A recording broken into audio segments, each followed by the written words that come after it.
Bendiciones.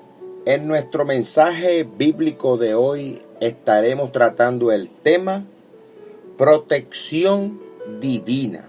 Espero que allí donde usted se encuentra, en su hogar, con su familia, en el nombre que es sobre todo nombre, en el nombre de Jesús, te pueda estar disfrutando allí en coinonía, juntos, allí para poder alabar y glorificar el nombre del Señor.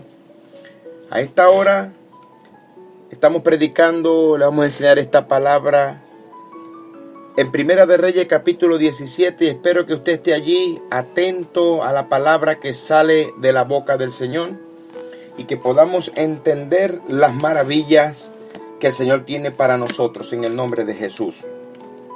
Primera de Reyes capítulo 17 versículo 1 dice la palabra en el nombre que es sobre todo nombre, en el nombre de Jesús.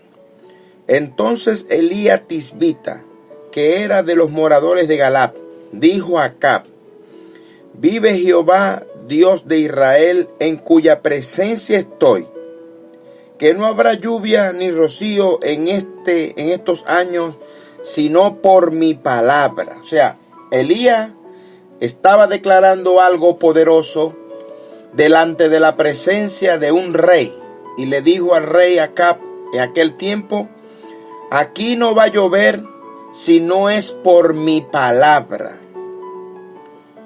Entonces el versículo 2 dice: y vino a él palabra de Jehová diciendo: apártate de aquí y vuélvete al oriente y escóndete en el arroyo de Querib, que está frente al Jordán.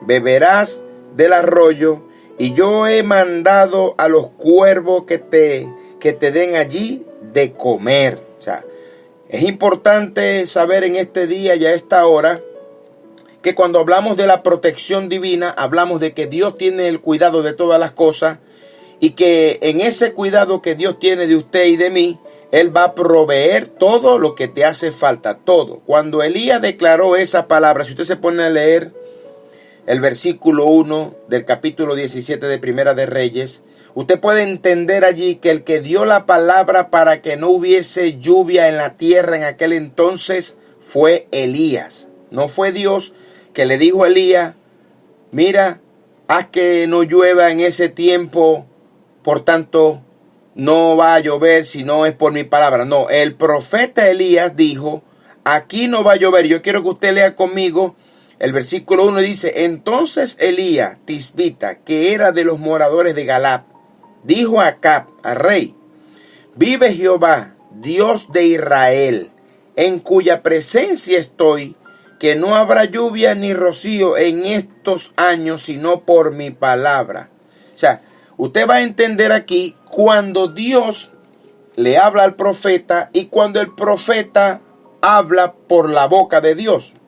Entonces, él cuando declaró aquella palabra, usted tiene que entender que la Biblia relata en Santiago que no llovió por 3 años y 6 meses. Y aquello fue una sequía terrible que hubo en aquel momento. Pero cuando Elías dio la palabra, Elías declaró la palabra delante del rey, dice la Biblia que Jehová le dio instrucciones. Jehová le dio instrucciones a Elías para resguardarlo, porque él había dado un decreto terrible en aquel tiempo para que no lloviese más. Entonces, dice la palabra que Dios le dijo a Elías, en el versículo 2, y vino a él palabra de Jehová diciendo. Ahora iba a hablar Dios con él, pero en el capítulo 1, Elías estaba declarando él por su propia palabra que no iba a llover más. O sea, Elías cerró el cielo en aquel entonces. Y vino el versículo 2 y dice: y vino a él palabra de Jehová diciendo: apártate de aquí y vuélvete al oriente y escóndete en el arroyo de Querib, que está frente al Jordán. Aquí vemos la protección divina del Señor cuidando al profeta por aquella declaración que él hizo. Mas sin embargo, tengo que enseñarte algo en esta mañana de esta palabra, que puede ser que usted esté parado firme creyéndole al Señor, que puede ser que usted esté allí orando, que usted esté ayunando, inclinado, clamando en la presencia del Señor. Eso a usted no le va a garantizar que haya en un momento dado cierta escasez. tiene que venir cierta escasez en ese momento, porque nosotros tenemos que entender y saber y debemos conocer en nuestro corazón que Dios siempre es nuestro proveedor y que nada nos faltará. A pesar de que el profeta Elías manejaba, sí, esa es la palabra, manejaba la gloria de Dios, él tenía necesidad. Dios siempre te va a dejar con necesidad. Dios siempre te va a poner a custodiar. Dios siempre te va a poner a caminar por senda de justicia, pero también te va a hacer caminar por sombra de valle y de muerte. Pero Él siempre va a estar al cuidado. Entonces, cuando Dios le dijo a Elías, ya tú declaraste esta palabra aquí, el rey no estaba muy contento porque te acabas de meter con algo que producía en aquel tiempo para la nación, para la gente, para ese rey. Y él estaba bravo con Elías. De hecho, sabe que él quería poner la mano sobre Elías. Entonces Dios, para custodiarlo, le dijo, vino a él palabra de Jehová diciendo, apártate de aquí y vuélvete al oriente y escóndete en el arroyo de Querib, que está frente al Jordán. O sea, había un arroyo allí frente al Jordán, donde Elías allí pernoctó, allí estaba guardado Elías tomando del arroyo. Y dice la palabra en el versículo 4, beberás del arroyo. Y yo he mandado, dice el Señor, escuche esto, y yo he mandado a los cuervos que te sustenten, que te den allí de comer. Yo he mandado a los cuervos que te den allí de comer. Quiero compartir esta palabra. Es muy importante reconocer y entender lo siguiente. Dios mandando a un animal o a un ave que es carnívoro para llevarle comida al profeta. O sea, esto me llama a mí la atención de una manera tan tremenda, y quiero que en esta mañana usted pueda entender que cuando Dios le dijo a Elías, le he dado orden, o sea, yo he mandado a este tipo de aves que te sustenten. Y si usted se pone a leer, las aves llevaban carne, llevaban pan, pero estas aves de por sí, por naturaleza, son carnívoras, son aves de rapiña. O sea, son aves que con un pedazo de carne, ellas no se van a aguantar y se van a comer. Y si la carne está putrefacta o está mala, a ellas les gusta más. Dice el versículo 4, beberás del arroyo. Primera instrucción.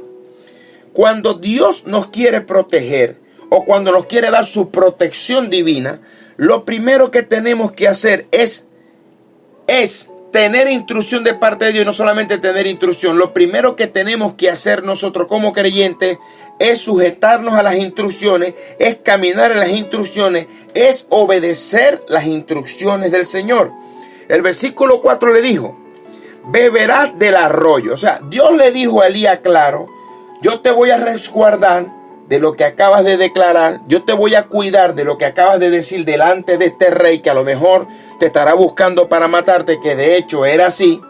Yo te voy a cuidar, pero es necesario que tú camines en las directrices, que tú camines en la obediencia, que lo que yo te estoy diciendo tú lo hagas tal cual. Entonces en el versículo 4 vemos cuando Dios le dice a Elías, beberás del arroyo. O sea, yo necesito que tú consumas el agua que está en ese arroyo, que tú te quedes allí.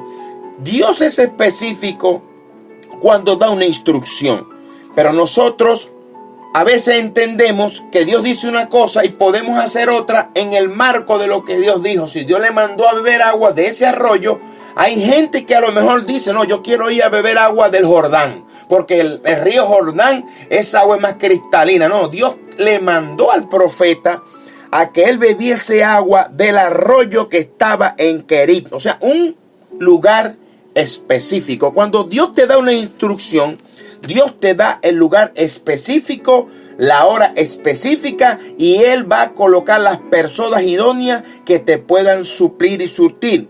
Entonces el versículo 4 dice, beberás del arroyo, y yo he mandado a los cuervos que te den allí de comer. O sea, no solamente el sustento y la provisión iban a llegar a Elías, sino que Dios había determinado un lugar, Dios había puesto un lugar, había asignado un espacio donde iba a llegar la bendición del Señor. Hoy yo te quiero decir en esta mañana en el nombre de Jesús, que a veces nosotros como creyentes no estamos en el lugar indicado. No estamos donde Dios quiere que estemos. Queremos estar donde a nosotros nos parece. Yo te tengo noticia de parte de Dios en este día, que usted y yo tenemos que estar en el lugar donde Dios nos asignó. Tenemos que estar donde Dios nos dijo, ahí te quedarás y ahí beberás de la palabra, ahí vas a comer de la palabra. Muchos cristianos y muchos creyentes en este tiempo saltando de un lado a otro, brincando de un lado a otro, que aquel tiene la palabra mejor, que este tiene la palabra más poderosa. Yo te vengo a decir de parte de Dios que hay un lugar específico, que hay un lugar donde Dios ha determinado que allí está tu provisión. Escuche esto. Usted puede estar en un lugar donde Dios no está mandando tu provisión, no está mandando tu sustento. Y por ende mucha gente pasando necesidad porque no está en el lugar donde Dios lo asignó. El profeta, después que declaró lo que declaró y dijo que por su palabra aquí no iba a llover. Esta misma palabra me hace acordar cuando Jesús le dijo a Pedro que le prestara la barca. Y Pedro, muy amoroso y con mucho temple y con mucho carisma, se la prestó y le dijo, aquí está mi barca para poder predicar el evangelio. No había ningún problema, pero cuando Jesús lo comprometió aún más con su herramienta de trabajo, ahí Pedro no le gustó mucho. Y es la misma palabra. ¿Por qué le digo que es la misma palabra? Porque Jesús le dijo a Pedro, vamos boga mar adentro. Pero tome en cuenta algo. Pedro, dice la Biblia que estuvo toda la noche pescando y no tuvo nada, no pescó nada. Entonces viene este hombre a decirme a mí, que es el que no tiene la experiencia, que es el que no sabe cómo se pesca, que no tiene lanchas, que no tiene redes, a decirme a mí que boguemos mar adentro para pescar. Entonces, nótese que Jesús le dice a Pedro, Pedro, trae las redes. Es la misma palabra que aparece aquí, en 1 de Reyes capítulo 17, cuando Dios le habla a Elías y le da una palabra específica. Pedro, cuando iba a lanzar las redes, o la red, en este sentido iba a lanzar la red, dice la Biblia que cuando fue a lanzar la red, él dijo, en tu nombre. Mucha gente entiende que Pedro era un hombre de fe, un hombre dado a obedecer, un hombre dado a creer. No. Pedro le estaba diciendo a Jesús, en tu nombre echaré la red. O sea, estaba diciéndole Pedro, voy a echar la red en nombre de él. Si no pescamos nada, Él es el que les va a pagar a ustedes y Él es el responsable de lo que yo estoy haciendo. Eso es lo que estaba diciendo Pedro. Porque si usted se pone a leer el pasaje, dice que Pedro se llevó la red, no las redes. Jesús le dijo, trae las redes. Pero como el conocimiento humano a veces te dice que si no lo tienes en la mano no crees, que si no lo ves por vista no es fe. No, Pedro se llevó la red y la más vieja porque se rompió. Y dice la Biblia que cuando él tiró la red, no cabían los peces en la barca, se estaban hundiendo. Entonces, en esa misma palabra, Dios le dice a Elías en este tiempo, vete al arroyo de Querit. Ya tú declaraste una palabra y detuviste y cerraste el cielo en este tiempo para esta nación. Tú cerraste el cielo para esta gente para que no llueva más. Va a causar esto muchos problemas. Entonces, como ya tú declaraste esto, ahora yo quiero darte mi protección divina. Y dice el versículo 2, y vino a él palabra de Jehová diciendo, apártate de aquí y vuélvete al oriente y escóndete en el arroyo de Querit. Dios no lo envió a él al Jordán. Dios no lo envió a él a río X o a río Y. No, le digo esto porque quiero que usted entienda que Dios no tiene la mente de nosotros y que los pensamientos de Dios no son nuestros pensamientos y que nosotros no podemos instruir la mente de Cristo. ¿Por qué? Porque esa mente es infinita y Él no piensa como nosotros pensamos. Cuando Dios le dice a Elías, vete al arroyo de Querit que está frente al Jordán, porque ya yo le he dado orden a unos cuervos que te sustenten. Quiero compartirte esta palabra poderosa porque yo sé que va a ser de bendición para ti y para tu entorno y para tu familia y podamos entender que tenemos que estar en